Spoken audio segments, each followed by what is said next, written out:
It's the 11th of the 4th, 2-4, and today in F1 news, it's getting techie. Because contrary to reports saying that Alonso is favourite for that second Red Bull seat, his current team Aston Martin are keen to push for a long-term deal. Aston Martin then have put forth an ultimatum.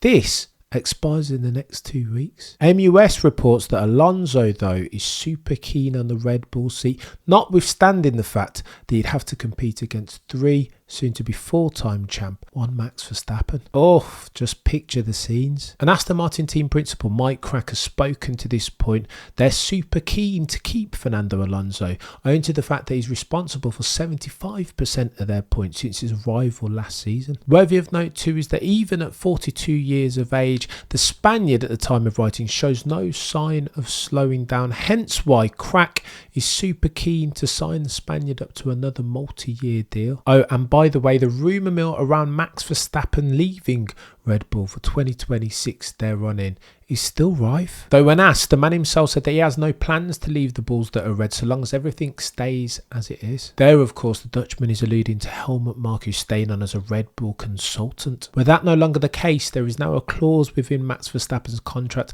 that allows him to walk away. No questions asked. And were Max Verstappen to leave, AMUS speculates that given the rule and regulation change in 2026, that Mercedes, they'd be the only option. Lest we forget that the Mercedes dominance was born of a reg change in 2014 when they nailed the engines, split turbo settings. It's been reported that internally at least, Mercedes have already agreed the terms. Max would get more money in both bonus and basic than did Lewis Hamilton. Oh, and by the way, that ambassadorial role that they didn't offer Lewis, Max would get that too. Oh, the humanity. This is silly season chaos, the likes of which we've never seen before. This on the back of no change between the 23 and 24 driver lineups, the first time for Yonks. And in other news, Team Andretti's bid to be the newest F1 team entrant as of 2028 continues to pick up steam. In an interview with Sky Sports F1, Andretti said that they're not just coming into F1 to come in to F1, they're coming to take over. And on the back of the opening of their new base in Silverstone,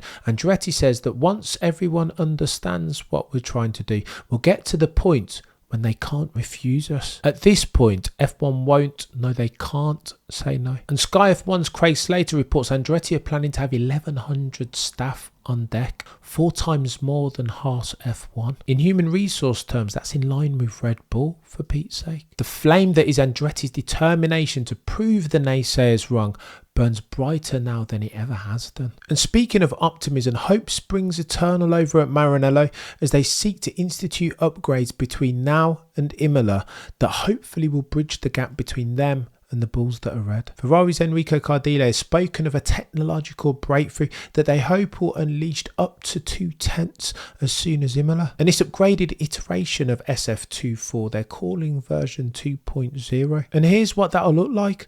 Upgraded inlets that are reversed in shape. Minor upgrades to the front wing in addition to, of course, the all-important underfloor.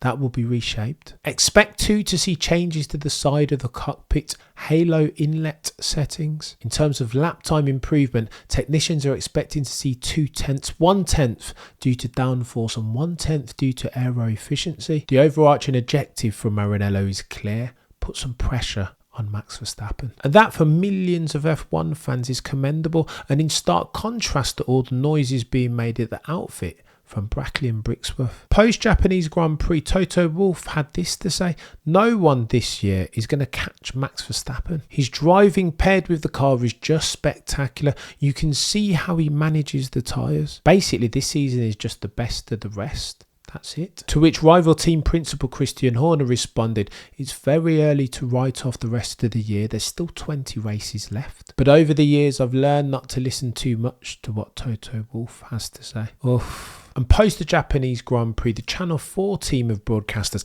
had time to take aim and none other than Helmut Marko. On the grounds that the Austrian's eye for talent is unrivaled, having spotted none other than Carlos Sainz, Max Verstappen and Sebastian Vettel even. But with Yuki Tsunoda, Steve Jones and Billy Munger say that Helmut Marko might have got this one wrong. Munger saying that Dr. Marko nearly always gets it right, but with Yuki, I feel like he might have underestimated his talents. The insinuation, of course, being that Yuki might be in pole position for a seat alongside Max Verstappen. Glim reading then for one Danny Ricciardo. Speaking of whom, Planet F1 have written a diatribe on the Australian, trying to assess and understand where it all went wrong for the Honey Badger. The website surmises 4 key tenets: cashing out of the Red Bull seat, McLaren having messed with his mojo, fear, his inability to deal with subpar machinery. And for Planet F1's thesis, it's hard to counter. But I think they omit to mention a 5th, more insidious entrant. Maybe, just maybe, Danny Ric has fallen out of love with the game.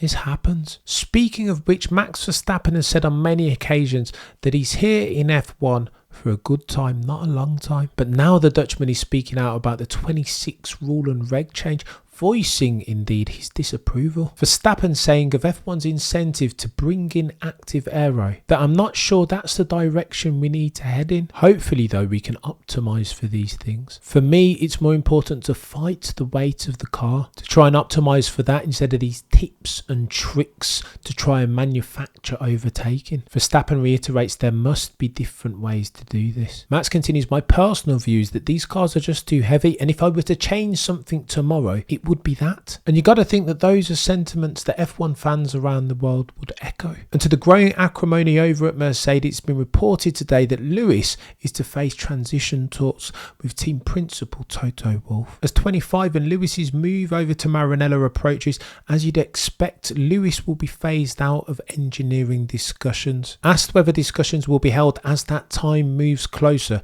Lewis said there will have to be. The 7-time champion saying that I think at some stage I'll have to have a chat with Toto because at this stage of the season I've never been in this position. Lewis continued, the only precedent I have for this situation is McLaren, and that happened in December. I had my first seating fit at Mercedes after the season had concluded. 'Tis all a bit weird at the moment between Messrs Wolff, Russell and Hamilton. Bubbling acrimony, a function of conflicting demands. The F1 world watches with bated breath to see how this Mercedes knot will unravel itself. No further questions, Your Honour.